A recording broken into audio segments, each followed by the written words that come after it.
Hi, Andy. Cerdine, BBC Scotland. Denis Shapovalov at the end of the match there described you as his hero and said it's amazing what you're doing and you've only just started. Is he right? Do you think this week is a real kind of concrete block to build from and that you're only just getting started again? Um, yeah, it's difficult. I mean, yeah, like I feel like I've been trying a lot the last couple of years. Obviously since I had the operation. Never really been able to get that much momentum going. And for me to be able to compete with guys of his level, um, my game needs to be spot on, really. I mean, it would have been difficult for me, even when I was playing, at my best, to compete with someone as good as him, or any of the top players, really. And yeah, if my game is not quite there, and this week has been really good in some ways, but it's been frustrating too. Um, and I've played two long matches, and it's really is significantly more than anything I've done in the last 6 months, really. So if my game is not quite spot on physically, I'm not perfect, or physically like really fresh, it's going to be hard for me, and it's extremely frustrating because yeah, I feel like I put a lot of work into getting to this point, and then obviously to lose like that is tough. As good as he is, I don't want to take anything away from his performance. He played really, really well, but if I'm going to put that much effort in, I want to be performing better than what I did here. Even though there was some great moments. Go ahead, Mike. Uh, do you leave here, Andy, feeling more or less optimistic about the future? I mean, you gained a lot of information, I guess, in the last kind of 3 weeks about where you are. Would you have kind of settled for this? Well, I mean, I got through, I guess, a week of a slam without getting injured, so that's positive. Um, there was moments of, I think, really good tennis mixed in with some, pretty bad moments, and uh, yeah, like I said the other day, like I should really have been off the court in 3 sets against Basilishvili. No excuse for that.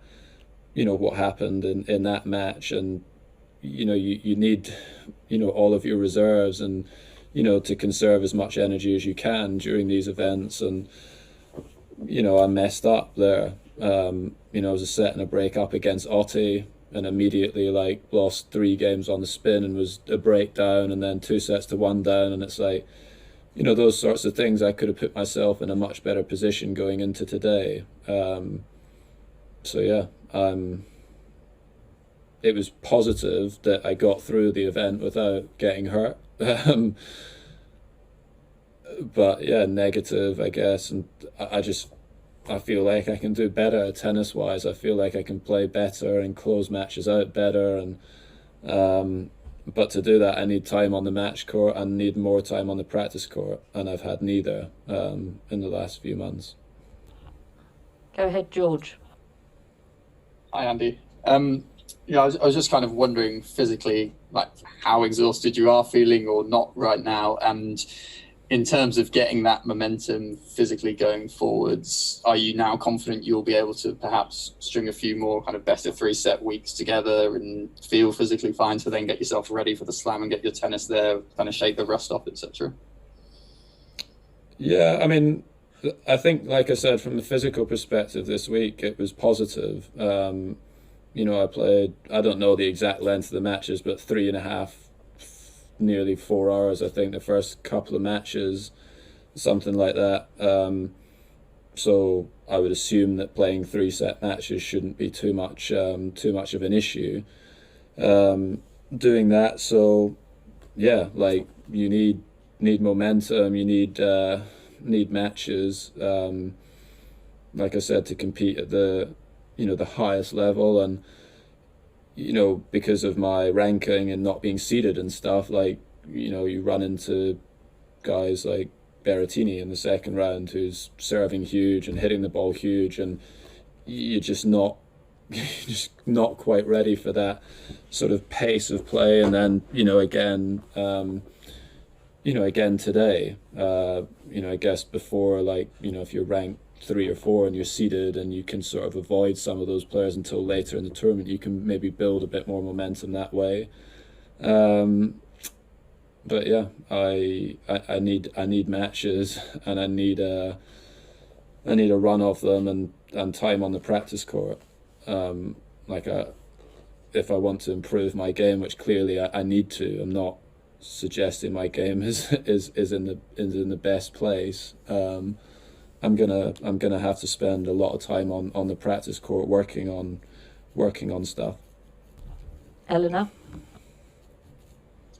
Andy, do you know yet when you're going to Tokyo? What will you do between now and then, and how are you kind of feeling about that competition and playing in another Olympics? So we fly, I think it's like there's like a date that we're allowed to fly from. Like we can't fly on any other dates. I think it's like 5 days before the start of the tournament, whatever date that is. And yeah, I don't know what I'll do between now and then. Obviously, we get some practice in. I've spoken to Joe Salisbury and stuff, and I want to spend a bit of time preparing with him as well, and do some double stuff as well. To I've never played with him before, so it'd be good to spend some time on the court together, practicing as well. And yeah, I mean, immediately I want to go home and see my family.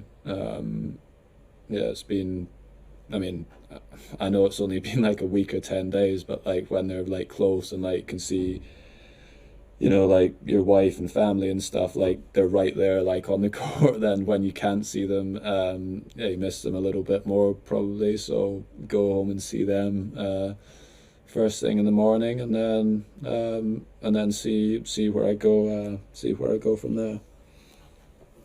Rob Moore? Hi, Andy. To follow up on that, on the Olympics, the protocols and measures are going to be quite draconian and quite suffocating for everyone involved. Are you aware of what you'll have, the provisions that you'll be under, the restrictions you'll be under, and are you ready to block all that out and just play tennis? Because these are going to be a unique Olympics for everyone.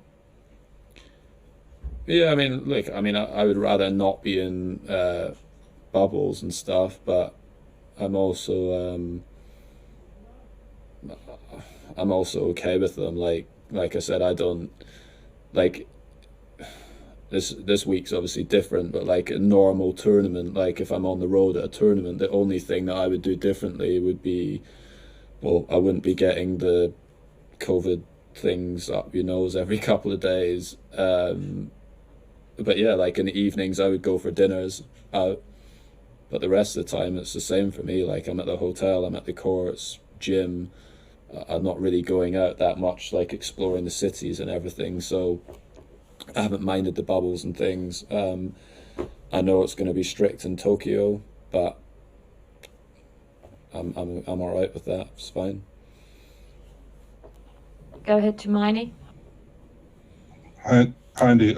You talked about kind of needing to be on the practice court more, and before the tournament, it seemed like you were kind of at least conserving your body a bit for the tournament. So I was wondering what the kind of balance is going to be for you between kind of conserving your body and getting the amount of kind of practice I'm sure you want to get in on the practice court. Yeah, I mean, like I'm totally pro like conserving your body and stuff, and I've spoken and said I wish I'd done more of that. When I was younger, I'm pro that, but like going into Queen's having played one practice set is really bad preparation. When you've not played matches for 3 or 4 months, like you would usually want to be playing like lots of practice sets in the build up to a tournament like that. you know, especially when you've not played a singles match on grass since 2017, you know, that's like, there's a difference, I think, between like looking after your body and maybe and making sure you don't overdo it, and actually just being able to sort of play with a little bit less restrictions on what you can do when you're preparing for events. So yeah, I think I'll be fine with obviously less tennis than what I, you know, did previously. I think there's a different way of doing it than playing like 4 hours every day for 6 days in a row. But it's just getting that consistency of playing every single day. And like, you know, yesterday, for example, I didn't practice. That's something, you know, I've never really done in my career. Like during slams, I would always come in and hit some balls and, you know, hit some returns against a lefty serve, for example, you know, and I'm, you know, tried that, and then obviously I come out today and I start slow, and I'm then thinking, well, I should have hit, you know, I wish I should have practiced yesterday. But yeah, that's just something I'm sort of still trying to figure out a little bit with my team. But yeah, I certainly need to be doing more on the practice court than what I was in the build up to the grass season, that's for sure. Alex? Hi, Andy. You said you've seen the good moments through what you've done so far this week. Do you think that those good moments can now become consistent over the process of the next 3-4 months? Do you think that is we're now moving on to something different? To you becoming, or coming back to where you used to, not where you used to be, but to be able to compete at the level that you want to compete? Well, I mean, the things that like I probably won't be able to change is like if I don't know exactly like how much worse my movement is, for example, than in 2016. I'm probably not moving as well as then. I'm aware of that, but then like the way that I hit the ball and stuff, that has nothing to do with my hip. You know, that is so I can still play like good and high level tennis. You know, just maybe I'm not moving quite as well as I used to. So I'm hoping that, yeah, providing I can stay on the court consistently for, you know, 2, 3, 4 months, yeah, that my tennis will get back to a higher level. And, you know, I'm not saying I played perfect tennis here by any stretch, but there was moments in the match against Basilishvili where I was playing well, and, you know, the last couple of sets against Otta, I think I did play some good tennis there. But yeah, like I said, the consistency is the thing that's been all over the place, and yeah, that's something that we'll need to change the next couple of months. We've got time for 2 more questions. We'll take Raz. Hi, Andy. I just want to ask you about your coaching setup. Obviously, you got in Mark Petchey. Are there thoughts about adding another coach, or how long is Petchey intending on staying? Yeah, good question. I mean, I'm not sure exactly. You know, he has some like TV commitments and stuff that he has kind of through, you know, towards the end of the year. But yeah, I mean, I obviously I worked with him a lot when I was younger, and, you know, enjoyed it. And, you know, I feel like as well, it's important that you have a break sometimes from, you know, the team that you're with for most of the year. So yeah, I need to chat a bit about that with Petch and stuff, and yeah, and see kind of what we do between now and the end of the year. But yeah, I don't have any plans of adding any other coaches. Not spoken to anyone else about that. I think 2 is enough. And last question will go to Ben Rothenberg. Andy, hopefully a somewhat upbeat question. I'm curious, with you saying you obviously were able to stay injury free during this tournament, despite the falls, I guess, and also having a lot of crowd back and some great atmospheres there. Does this tournament at all feel for you like sort of coming to a light at the end of the tunnel in terms of having been through this tough time with your injuries and obviously with the sport and everything it's going through with empty stands and restrictions and whatnot, that at least this might have looked and felt a lot more like the old days in some ways? Yeah, I mean, like, it was great playing in front of the crowds again. I mean, I got amazing support here, and yeah, I'm very thankful for that. It's something I've missed, and yeah, it kind of reminds you as well, like why you do all of the work and everything. But then, yeah, on the flip side of that, like I said, like the positive part is getting through the matches and, you know, feeling okay physically and not sort of getting injured, and you know, that's that's good. But then there's a part of me that feels a bit like I put in so much work the last 3 months and, you know, ultimately didn't play how I would want and expect. And it's like, is it worth it? You know, is all of that training and everything that you're doing in the gym, you know, unless you're able to like practice and improve your game and get matches and continues,